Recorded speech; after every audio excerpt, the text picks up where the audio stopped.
Ah, quel plaisir d'avoir un cadreur! Oh là là, ça m'est pas arrivé depuis tellement longtemps! Et si vous voulez regarder les dernières vidéos où j'avais un cadreur, c'est simple, vous regardez la vidéo sur la transphobie que j'ai dû faire en 2017. Oh là là, je suis vieille, je suis une vieille trans. Du coup, pour les prochaines vidéos que je vais faire, au moins les 3 prochaines si ce n'est plus, je vais parler un peu des bases du féminisme, selon moi. Comme ça risque de pas plaire aux hommes de mon public, je me suis dit que j'allais lier, j'allais commencer par une vidéo sur les hommes. Puis tant qu'on est dans les gens que j'apprécie, je vais lier ça à la police. Et je vais un peu parler de ma vie, évidemment, comme à chaque vidéo. Et puis à la fin, je ferai une reprise d'une zik connue en rapport avec la thématique que je vais évoquer. Générique que je vais pas faire parce que j'ai pas assez internet pour aller sur Canva. Super. Sur Canva. Ouais, ouais, je suis pauvre. Du coup, comme d'hab, je vais commencer par une partie où je raconte ma vie. Ça va être assez dur, donc les Adèles, vous préparez des câlins si consentis. Les meufs 6, vous préparez des notes. Et les mecs, vous vous préparez. Quand j'étais petite, on m'a dit que j'étais un garçon. Je m'en foutais parce que ça faisait pas beaucoup de différence, on pouvait toutes jouer ensemble. Et puis les choses sont devenues pires et normales. Il faut séparer les garçons des filles, ça c'est normal.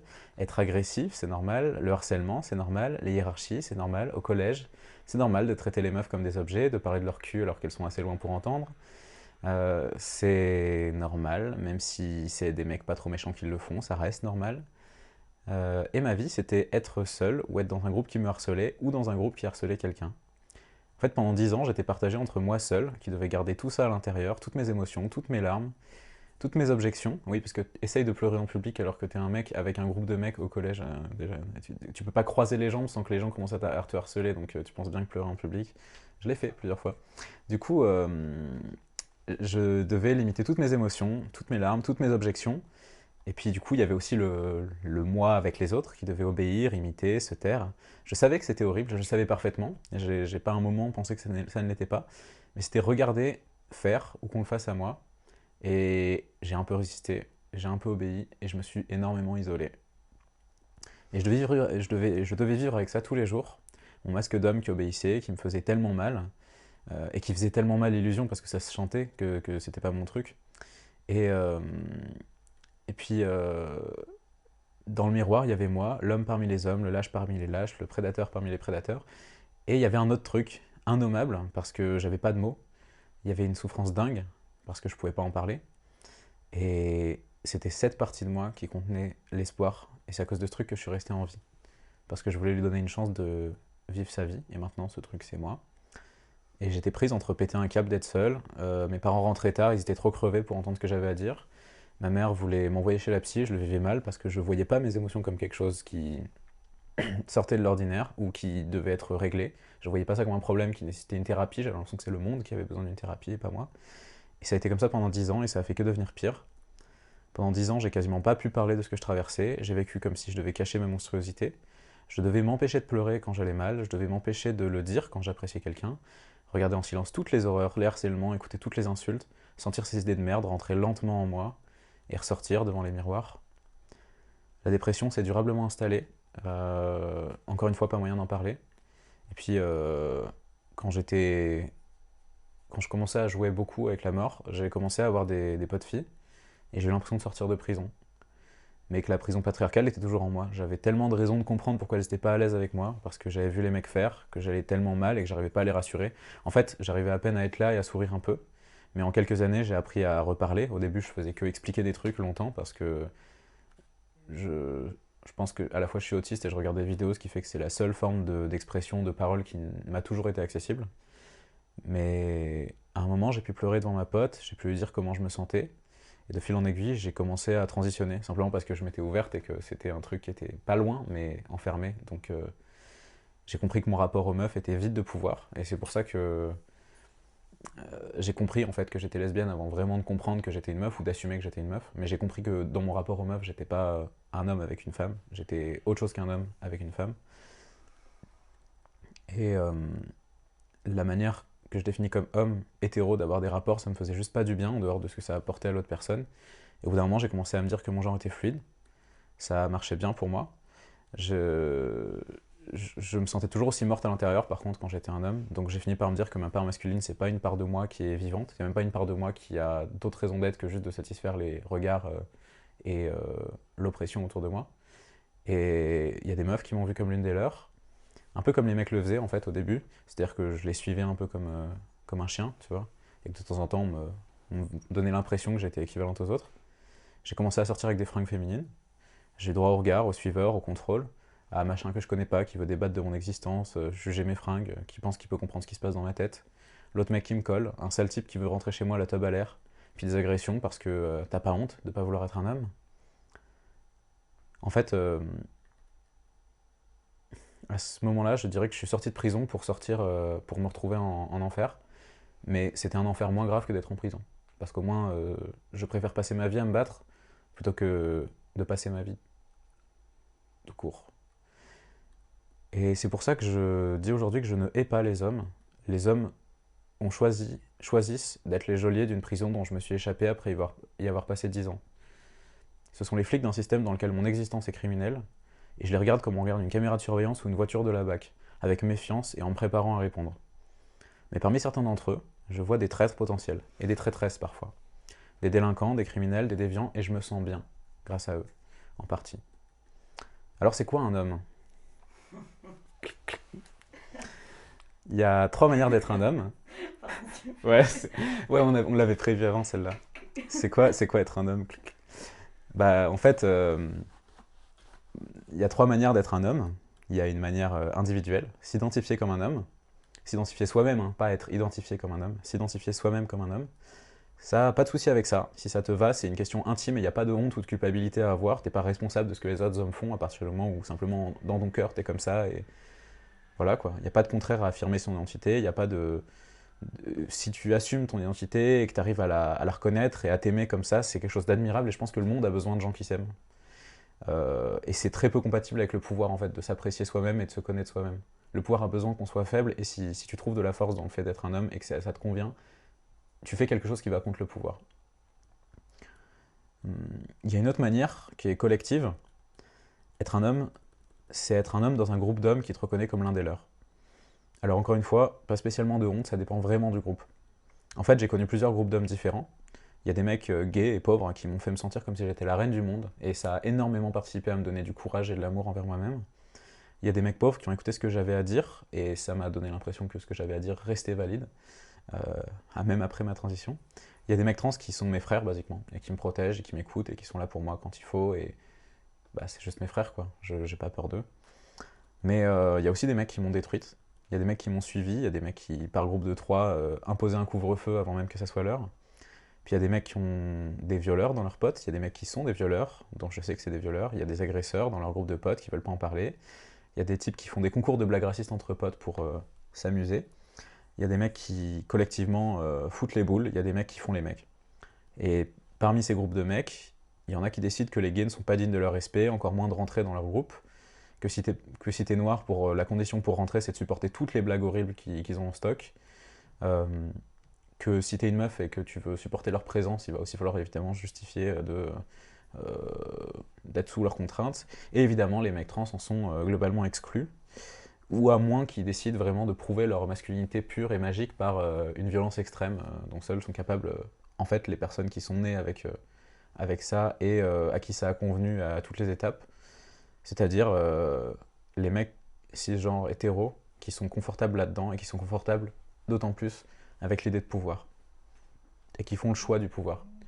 Parce que l'innocence, c'est un moyen de défendre en fait le fait qu'on ne fait pas de choix, alors qu'en fait, il n'y a pas de. On a vu à quel point les hommes sont capables de préserver leur innocence au point d'harceler à mort la moindre critique féministe sur un média qui les concerne vaguement. L'innocence, c'est plus une excuse à ce stade. Parce que la troisième manière d'être un homme, c'est de choisir le camp du patriarcat. C'est d'être politiquement un homme. D'être politiquement au sens du rapport au pouvoir. Par politique, je parle de l'organisation de notre société, et comme un mec, je veux dire un dominant.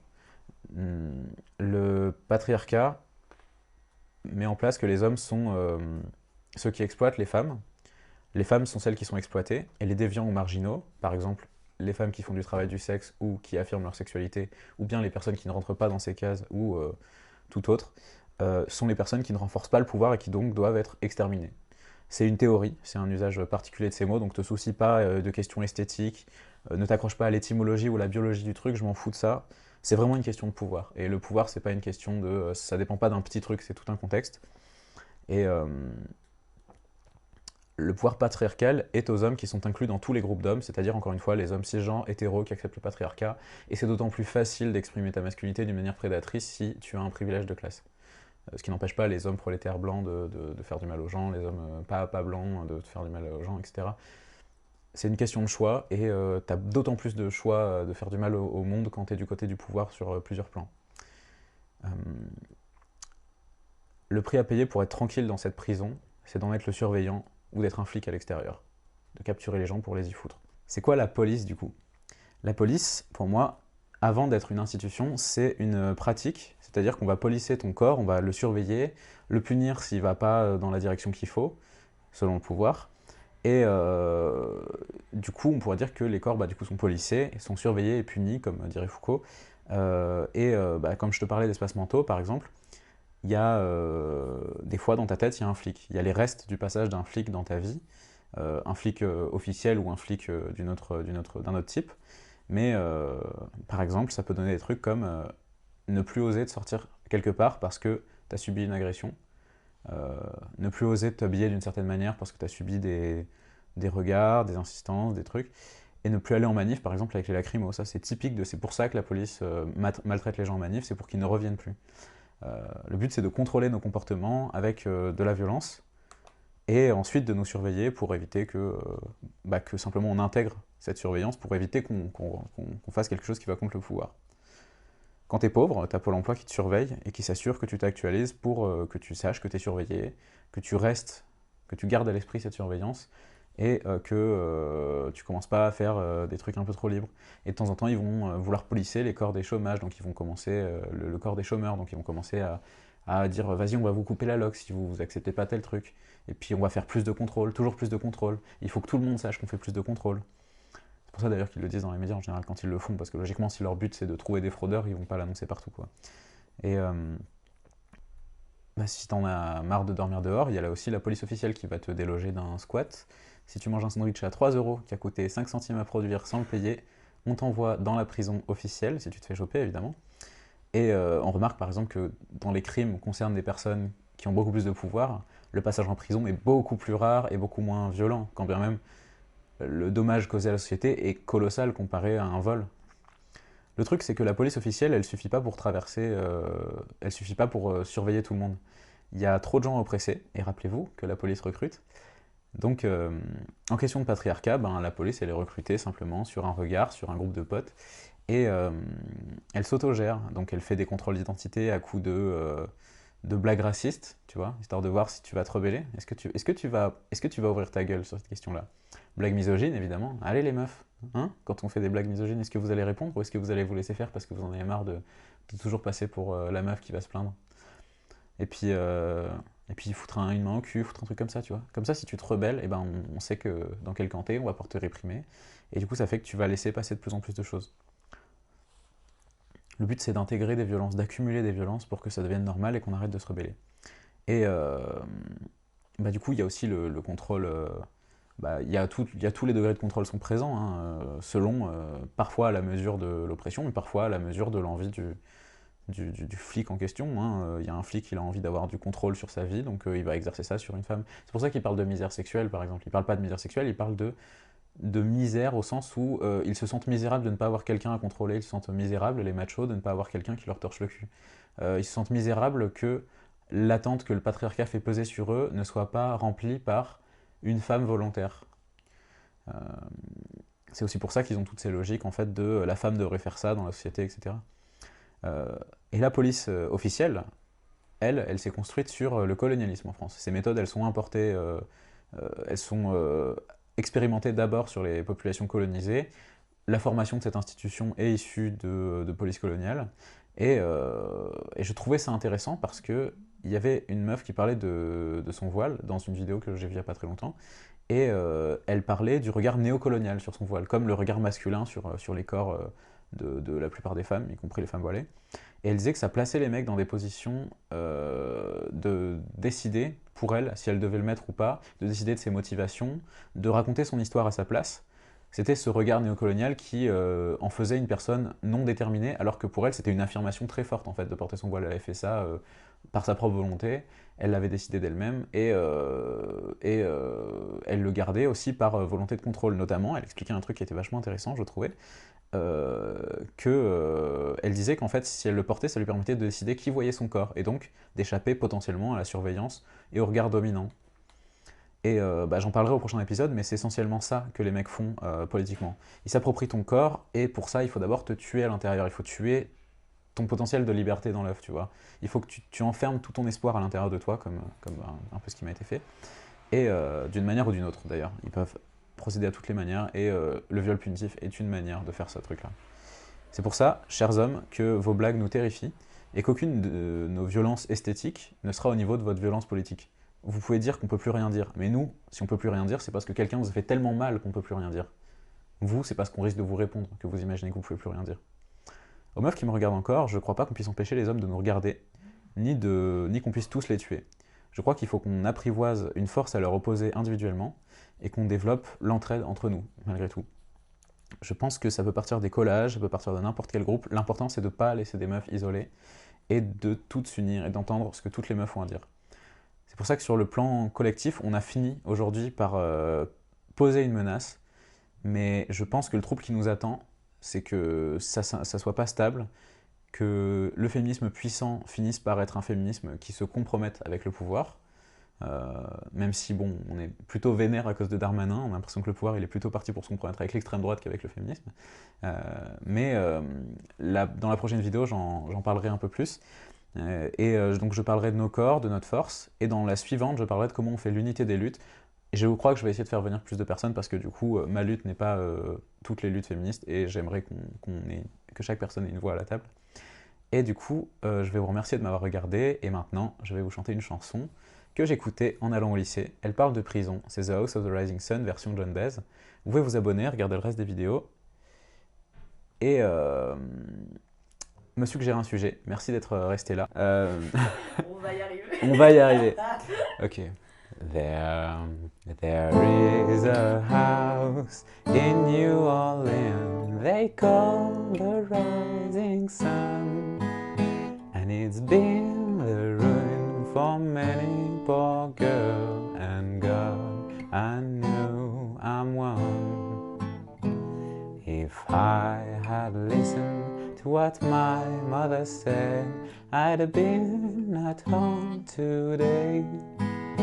But I was young and foolish, oh God, let a rambler lead me astray. Go tell my baby sister, don't you do what I have done, but shun that house in New Orleans they call the Rising Sun. I'm going back to New Orleans, my race is almost run. I'm going back to spend my life beneath that rising sun.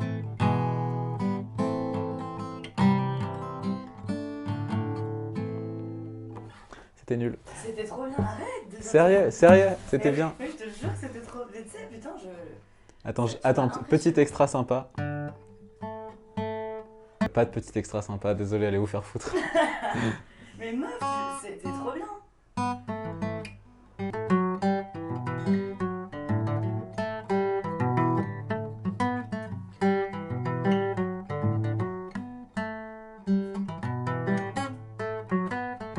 Moi je suis pas guitariste en fait, hein. Désolé, j'ai menti. Désolée, j'ai menti.